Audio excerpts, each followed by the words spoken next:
كان الفوز سهل، يعني هو كان الفوز في الماتش ده سهل جدا، ولكن الزمالك صعبه على نفسه بشويه تغييرات غلط، بشويه تحركات غلط، بشويه لعيبه نازله مش مركزه، لعيبه في الملعب فقدت تركيزها. كان المباراه في ايدك وفي المتناول وتعرف تكسب 5-6 عادي جدا، وحطيت جون عالمي واتحسب اوفسايد وماسك الماتش بطوله وبعرضه، ولكن قرارات خاطئه في الملعب خلت الماتش الكعبي، خلت المباراه مسكت في بعضها، فتوح اتعصب، الملعب مشدود.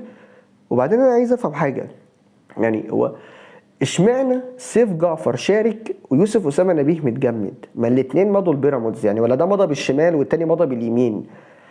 كلام في الكوره مع احمد نصر. اعمل لايك للفيديو، سبسكرايب او اشتراك في القناه وفعل زر الجرس عشان يوصلك كل جديد، ويلا بينا نتكلم عن فنيات المباراه. والله انا كنت مجهز كلام يعني عن الماتش غير ده خالص، يعني انا كنت مجهز كلام عن الماتش ده غير اللي انا بقوله دلوقتي خالص. ليه؟ انت تتفرج على المباراة اول 20 دقيقة، يعني هنقول ان اول 20 دقيقة في الماتش كانت هي الافضل تقريبا من ساعة ما اسوريو ده مسك الزمالك. ليه؟ والله انا اول حاجة جات لي قلت والله الفرقة لا جامدة، لا طريقة اللعب ممكن يعني هتجيب. قلت لا الشكل العام للزمالك احلى. استسلام الاتحاد برضو خلينا متفقين، وتسليم الاتحاد وكأنه هو نازل خسران اساسا، ده برضو كان باين ان مخلي شكل الزمالك حلو.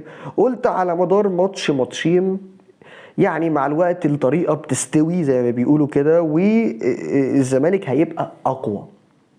ولكن هي عادي جدا وبتحصل، من تشكيلة 4-1 فجأة بقت 4 قصدي بقت 3-4-3 دايموند، أول مرة أشوفها في التاريخ.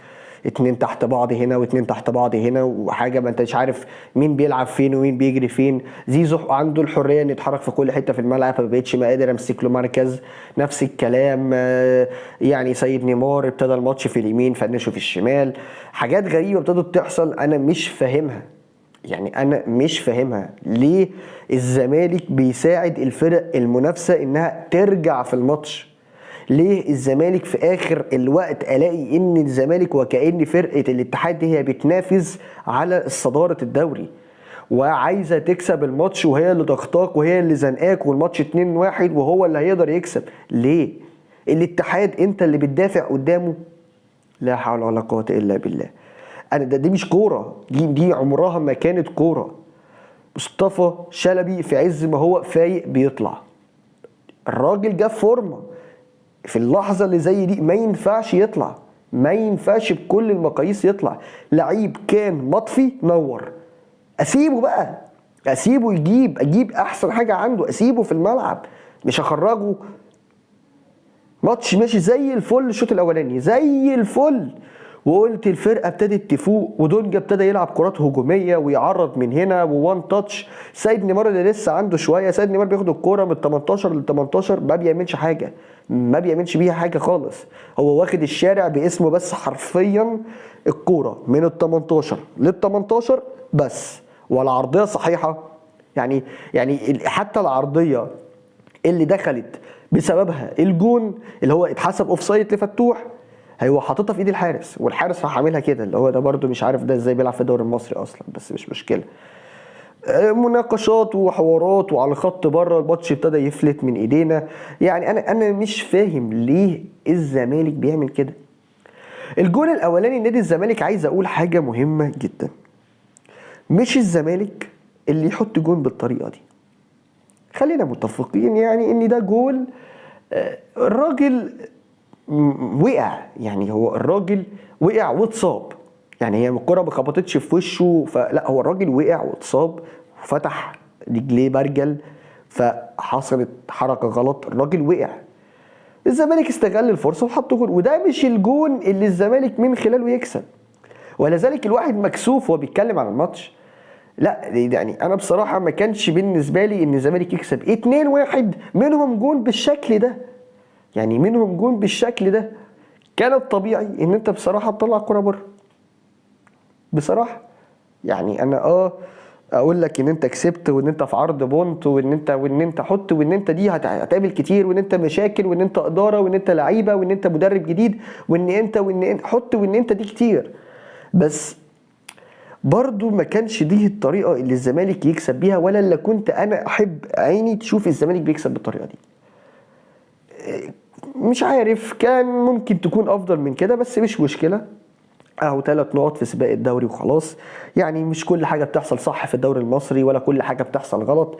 اهو انت عندك المنافس بتاعك بيتاجل له لحد دلوقتي 9 ماتشات، ويعني هيرجع هيترتب له ال9 ماتشات من الاصعب، من الاضعف للاصعب، عشان خاطر يعني يكون مستريح ويقدر ان هو ياخد البطوله مستريح. فعادي، دي احنا بنشوفها، يعني احنا دي بنشوفها في مصر بس خلي بالك، يعني عايز اقول لك على حاجه، ان الطبيعي ان انت دي مش جديد عليك.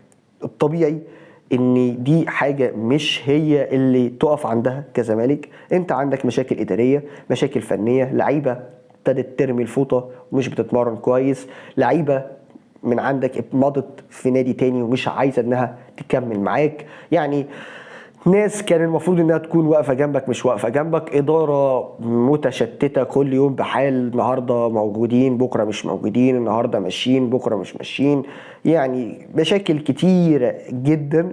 ولكن انا سعيد ان انا النهارده شفت 20 دقيقه في المباراه من الخطه الجديده على الدوري المصري وعلى اللعيبه المصريه اللي بيلعب بيها اسوريو، وكان الشكل كويس.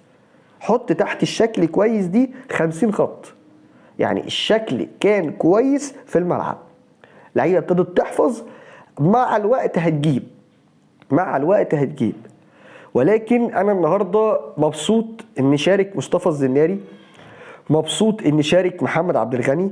اللعيبه دي بيتقال عليها انها خارجه من نادي الزمالك، فسواء مشاركتها انها تاخد فرصه او مشاركتها انها تتسوق، يعني بحيث ان اللعيب يتباع بمبلغ كويس يعني كده او كده، فدي كانت فايده كبيره جدا. علامه الاستفهام بالنسبه لي، اشمعنى سيف جعفر بيلعب او لعب ومش مجمد زي ما يوسف اسامه نبيه؟ الاتنين مضوا في بيراميدز، الاتنين مش عاجبهم ان ياخدوا 10 مليون في السنه، الاتنين موجودين في نادي الزمالك ومن ابناء نادي الزمالك ومن اسمين كبار، واحد مدير فني قدير والتاني برضه مدير فني قدير، الاتنين احد اساطير النادي الزمالك يوسف اسامه نبيه والتاني سيف فاروق جعفر. فالاتنين انا شايف ان المكيالين واحد، فاشمعنى ده لعب وده ما لعبش؟ امر بالنسبه لي يعني محتاج اشوف يعني التقارير الصحفيه، ومحتاج اشوف بقى الاسباب اللي ادت ان سيف جعفر هو اللي يعني قابلينه، هو اللي عايزينه يلعب. فهل بقى هو مضى في الزمالك؟ هل هو ما مضاش؟ ده كلام بقى ايه هنبتدي ان احنا نشوفه في الايام اللي جايه. بنسمع كلام ان الزمالك مضى مع مهاجم سوبر وهيمشوا سيف الدين الجزيري. انا مش مع الكلام ده خالص. انا كان بالنسبه لي في الاول خالص سيف الدين الجزيري وجوده في الزمالك كان غلط، لان هو كان لاعب بيلعب مع الفرق اللي هي بتعرف تستغل الكاونتر اتاك، لانه راجل سريع ومهاري، ويعني ممكن نقول ان هو مش الفرود الاساسي لفرقه كبيره. راجل اشتغل على نفسه وطور من نفسه ومن يعني على الساحه، في الساحه كده. بص حتى افريقيا كل اللعيبه اللي موجوده في الوقت الحالي ما هياش افضل حاجه، يعني مش هو ده اللي تقدر تتخلى من خلاله على مهاجم وتجيب مهاجم. انت ما كانش عندك غير هو كواليتي لاعب واحد بس مختلف عن القاره كلها، وهو مصطفى محمد. خرجته، فما فيش زي مصطفى محمد. عندك ناصر منسي، سيف الدين الجزيري، الاثنين كويسين جدا. خروج سامسونج ده لازم، يعني ده خروج لابد، ده لابد، ده امر لا جدال فيه. الامر اللي فيه جدال لحد دلوقتي هو مستوى ابراهيم نضاي اللي فيه تزايد. فهل يا ترى ابراهيم نضاي هيكون هو الراحل الافريقي التاني؟ الله اعلم.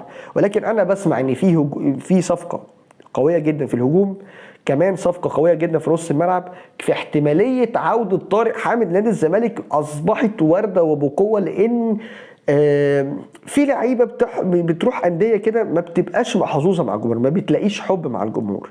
هو منهم طارق حامد. طارق حامد لما راح الاتحاد السعودي هو مش الجمهور مش قابل وجود طارق حامد، الجمهور مش عايز طارق حامد، طموحات الجمهور السعودي اقوى بكتير من وجود طارق حامد، كانوا عايزين لعيب اقوى.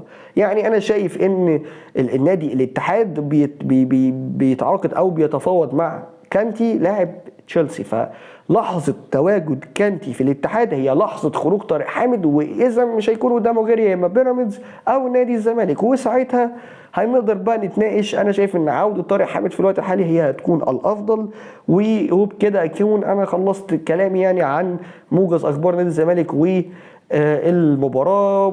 بشكل مؤقت الزمالك يعني ابتدى يفوق شويه لحد ما نشوف بقى البلوه الكبيره اللي اسمها البطوله العربيه، اللي مش عارف هنعمل فيها ايه. الزمالك محتاج تدعيمات كبيره قويه في اسرع وقت. كان معاكم احمد نصر، الى اللقاء.